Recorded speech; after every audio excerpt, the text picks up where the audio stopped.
প্রাতে বেজে উঠেছে আলোকমঞ্জিত। ধরণীর বহিরাকাশে অন্তরিত মেঘমালা, প্রকৃতির অন্তরাকাশে জাগরিত জ্যোতির্ময়ী জগন্মাতার আগমন বার্তা। আনন্দময়ী মহামায়ার পদধ্বনি অসীম ছন্দে বেজে উঠে রূপলোক ও রসলোকে আনে নবভাব মাধুরীর সঞ্জীবন। তাই আনন্দিতা শ্যামণী মাতৃকার চিন্ময়ীকে। উফ ঠাম্মা, তোমাকে কাল রাতে কতবার বললাম যে ভোরে উঠেই মহলাটা চালিও না। আজ আমার একটা খুব গুরুত্বপূর্ণ অ্যাসাইনমেন্ট আছে। কাল অনেক রাত অবধি জেগেছি। তারপরও তুমি। আয় দিদি ভাই, পাশে এসে বস। মহালয়া একসাথে শুনতেই বেশি ভালো লাগে। দরকার নেই, তুমিই শোনো। সে এক অনুষ্ঠান চলে আসছে আদিকাল থেকে, অ্যাবসলিউটলি নো চেঞ্জ। কে বলেছে তোকে বদলায়নি? কে বললো দিদি ভাই যে সব একই রকম? বরং আমি তো বলবো মহালয়া প্রতি বছর নতুন নতুন মাহাত্ম্য নিয়ে আসে আমাদের কাছে। তাই নাকি? তা কিভাবে শুনি? আগে এক কাপ চা বানিয়ে নিয়ে আয়, তারপর বলবো। উফ ঠাম্মি, তুমি কত কাটাও। কি ভালো চা বানিয়েছিস দিদি ভাই। আচ্ছা তবে শোন, জানিস তো মহালয়াতে দুর্গা মা অসুরকে বধ করেন, সমগ্র পৃথিবীকে রক্ষা করেন অশুভ শক্তির হাত থেকে। এতে নতুন কি আছে ঠাম্মি? সে তো আমরা সবাই জানি। নতুন নয় বলছিস? এই শুভ শক্তির হাতে অশুভ শক্তির সমস্ত জারিজুরি শেষ। এখানেই তো অভিনবত্ব রে দিদি ভাই। মেয়েরা তো সারা জীবন ধরে শুধু অশুভ শক্তির বিনাশই ঘটিয়ে গেল।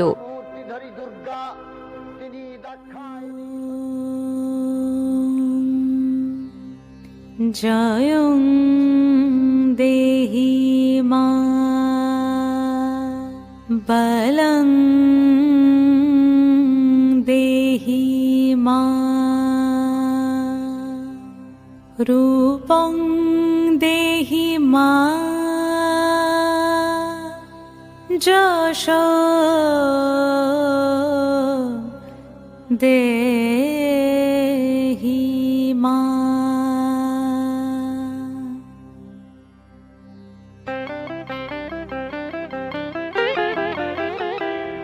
আজ বাজে মন মাঝে ওই আগমনীর গান, জগত জননী মাকে করে আহ্বান।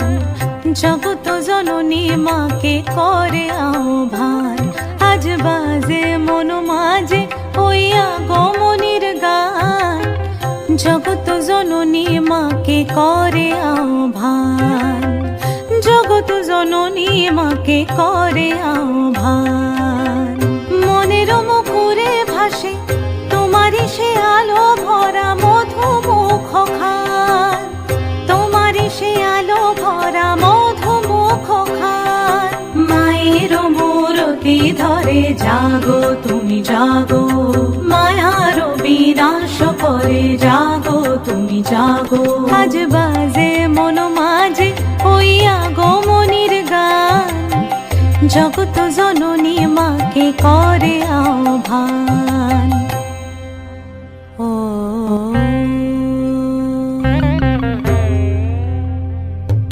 শক্তি রূপে ভক্তি রূপে জাগো তুমি জাগো।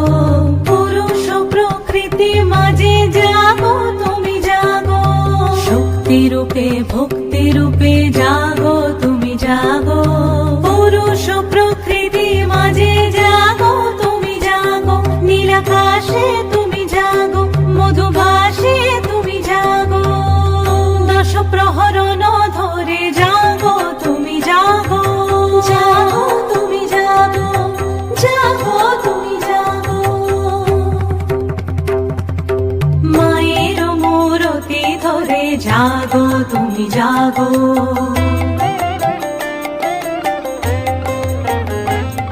আজ বাজে মন মাঝে ওই আগমনির গান, জগত জননী মাকে করে আহ্বান। মনের মুকুরে ভাসে তোমারই সে আলো ভরা মধুমুখ খান। মায়ের মূরতি ধরে জাগো তুমি জাগো, মায়ার বিনাশ করে জাগো তুমি জাগো। আজ বাজে মন মাঝে ওই আগমনির গান, জগত জননী মাকে করে আহ্বান, জগত জননী মাকে করে আহ্বান। তুই রবিকে চিনিস না বোধ হয়। রবি আমাদের আগের পাড়ায় থাকতো। ছোটবেলা থেকেই ছেলেটা মেয়ে মেয়ে স্বভাবের। মেয়েদের জামা কাপড় পরা, মেয়েদের মতো কথা বলা, মেয়েদের মতো সাজা। রবির মা বাবা ভারী অপ্রস্তুতে পড়তেন তাকে নিয়ে। পড়াশোনাতে ভালো থাকা সত্ত্বেও স্কুলে হাসির পাত্র ছিল রবি। এবার তুই বল দিদি ভাই, এখানে কি অসুর নেই? হাল বাত আছে। আমাদের সমাজে ছিল রবির আসল অসুর। একটা মানুষ একটু আলাদা হলেই তাকে এক ঘরে করে দেয় এই সমাজ। রবিও সমাজের নোংরা মানসিকতায় হয়ে উঠল ছক্কা। না, রবি কিন্তু থেমে থাকেনি। রবি এই প্রতিকূলতাকে জয় করেছে। এই সমাজরূপী অসুরদের অসুস্থ মানসিকতাকে বধ করে হয়েছে বিশ্ববিদ্যালয়ের প্রফেসর, রূপান্তরকারী রাবেকা চ্যাটার্জি। আরও একটা মেয়ে আছে, বাবার হাত ধরে ছোটবেলায় ঠাকুর দেখতে বেরিয়েছিল রাতে।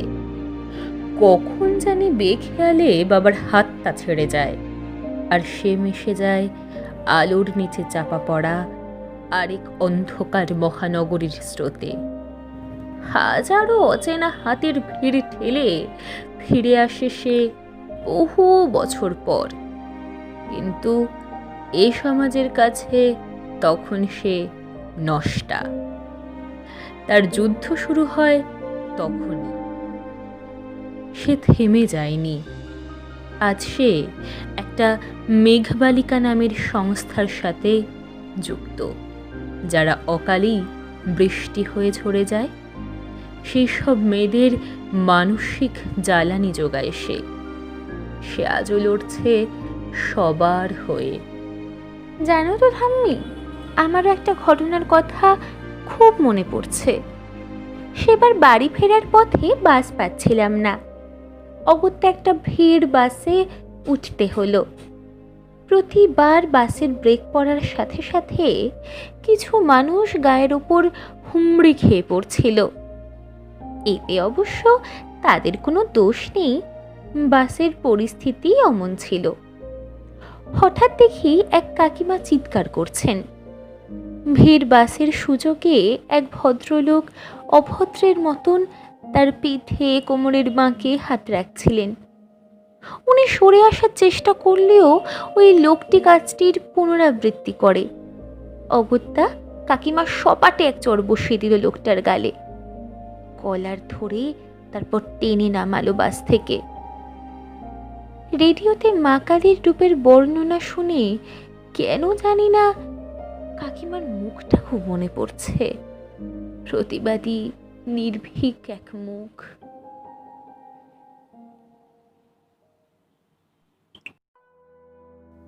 আমি সেই মেয়ে, বাসে, ট্রেনে, ট্রামে, রাস্তায় আপনি যাকে রোজ দেখেন, যার শাড়ি, কপালের টিপ, কানের দুল আর পায়ের গোড়ালি আপনি রোজ দেখেন।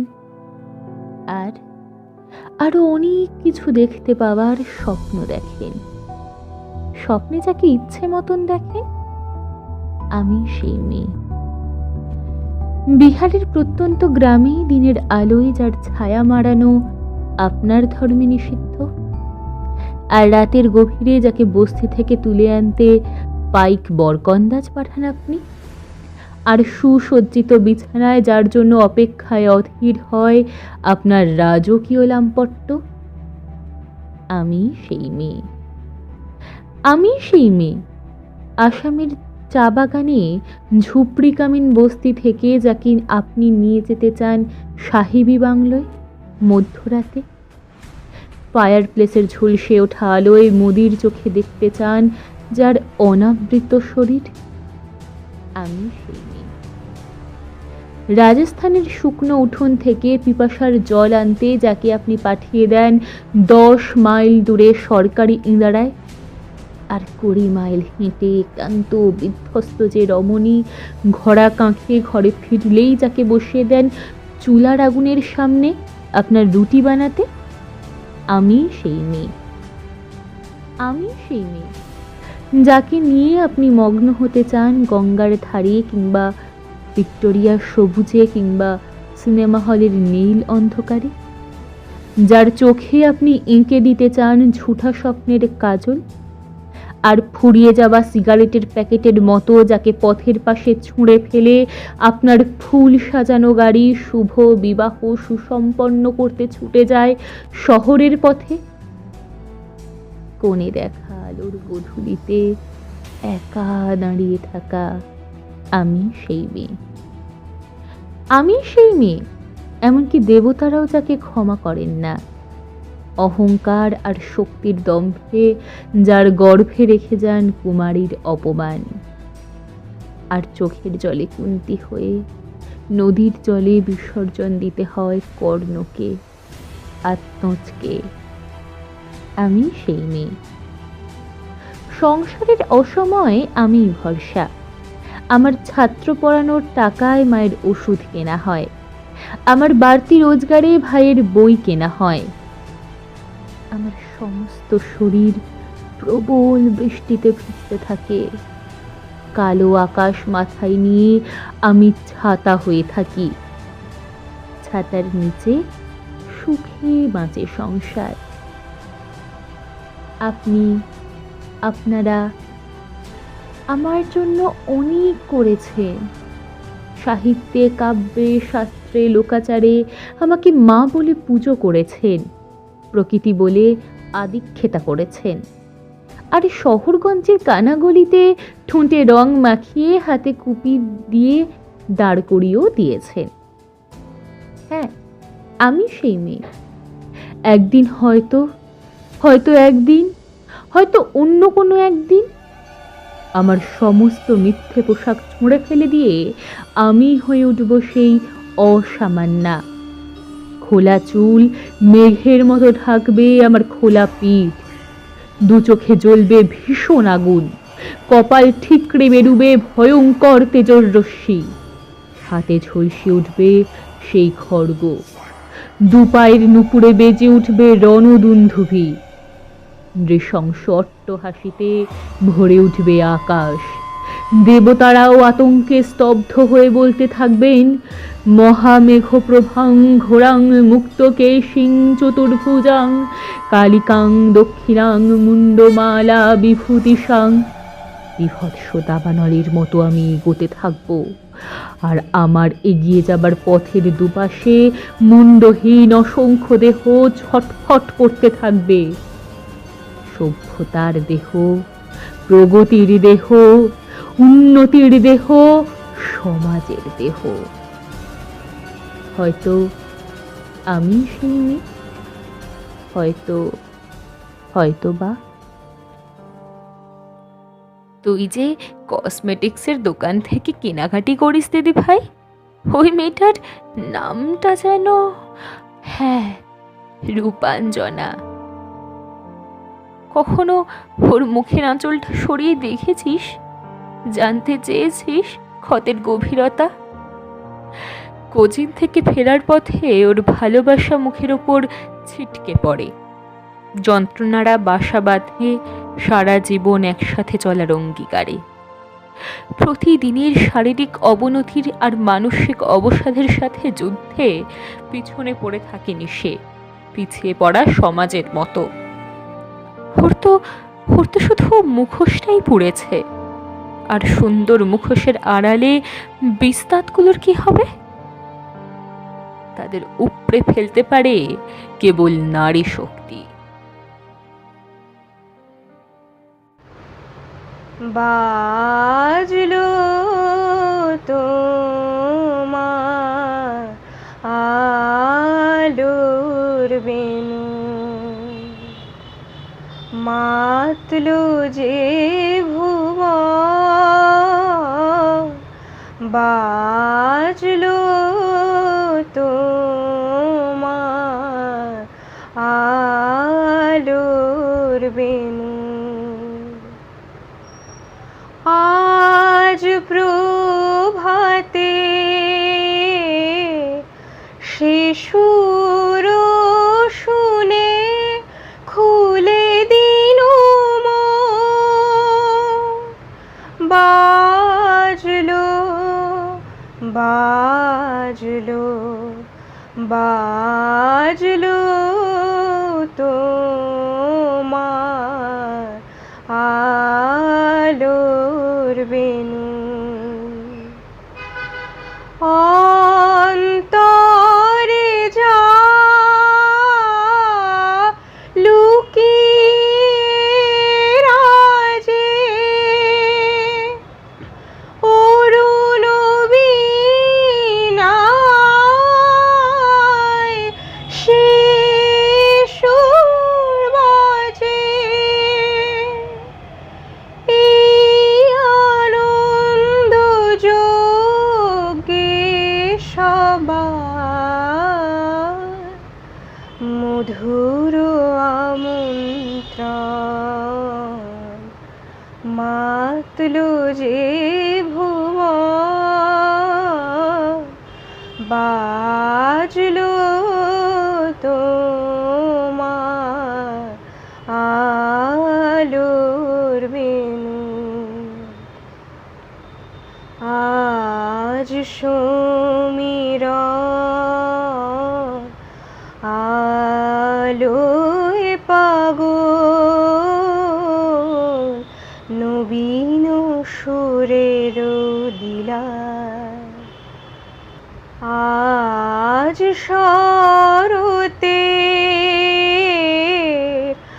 আকাশ বীণায় গানের মালা বিলায়, তোমায় হারা জীবন মম, তোমারি আলোয় নিরুপম, ভোরের পাখি উঠে গাহি তোমারি বন্দন, মাতলো যে ভুবন, বাজলো তোমার আলোর বেনু। এতক্ষণ তো অনেকের কথাই শুনলি রে দিদি ভাই, এবার তোকে আরও একজনের কথা বলবো। অসুরদের উৎপত্তি যে ঠিক কোথায় সেটা এটা শুনলেই বুঝতে পারবি। অত্যন্ত সাধারণ বাড়ির এক মেয়েকে দেখতে আসেন এক ধনী জমিদার পরিবার। মেয়েটি সর্বগুণ সম্পন্না ছিল এবং মেয়েটির সব থেকে বড় গুণ ছিল যে সে লেখাপড়া জানত না। এই গুণের দৌলতেই মধ্যবিত্ত বাড়ির মেয়ে প্রায় বিনা পণে হয়ে যায় জমিদার বাড়ির বউ। কিন্তু মেয়েটির স্বামী ছিলেন শহুরে শিক্ষিত। তিনি নিজের স্ত্রীকে শিক্ষিত করতে ছিলেন বদ্ধপরিকর। এই নিয়ে পরিবারে অনেক অশান্তি হয়। মেয়েটিকেও বিভিন্নভাবে বোঝানো হয় যে শিক্ষিত হলে সে বিধবা হবে। তবুও তার স্বামী নিজের চেষ্টায় বউকে ম্যাট্রিক পাশ করান, কিন্তু এরপরেই স্বামীটি মারা যান। এরপর মেয়েটিকে যেটি সব থেকে বেশি অবাক করে তা হলো পরিবারের লোকেরা যত বেশি শোকগ্রস্ত হয়েছেন তার স্বামীর মৃত্যুতে, তার থেকে অনেক বেশি আনন্দিত হয়েছেন তাদের ভবিষ্যৎবাণী ফলেছে বলে। তাদের অন্ধবিশ্বাসের সত্যতা প্রমাণিত হওয়ায় তারা মনে মনে বেশ উচ্ছ্বসিত। বলতো দিদি ভাই, এরা কি অসুর নয়? কিন্তু অসুর যেমন আছেন, মা দুর্গাও তেমনি সর্বশক্তি নিয়ে সমস্ত নারী জাতির মধ্যে বিরাজমান। তাই তো শেষ পর্যন্ত স্বামীর ইচ্ছাকেই মর্যাদা দিয়ে মেয়েটি কলেজের গণ্ডি পার করে। জানিস দিদি ভাই, সে কে? সে কে ঠাম্মি? আমি, তোরই ঠাম্মি। মা দুর্গা এভাবেই বিরাজ করে আমাদের সবার মধ্যে। যখনই অসুরের আগমন ঘটে তখনই সে তার সর্বশক্তি নিয়ে ঝাঁপিয়ে পড়েন। আর প্রতি বছর সকালের আগমনের সুর আমাদেরকে সেই কথাই মনে করিয়ে দেয়, উজ্জীবিত করে সেই শক্তিতে, যে শক্তিতে চিত্রাঙ্গদারা অর্জুনদের বলতে পারে, আমি চিত্রাঙ্গদা, রাজনন্দিনী, নহি দেবী নহি সামান্যা নারী।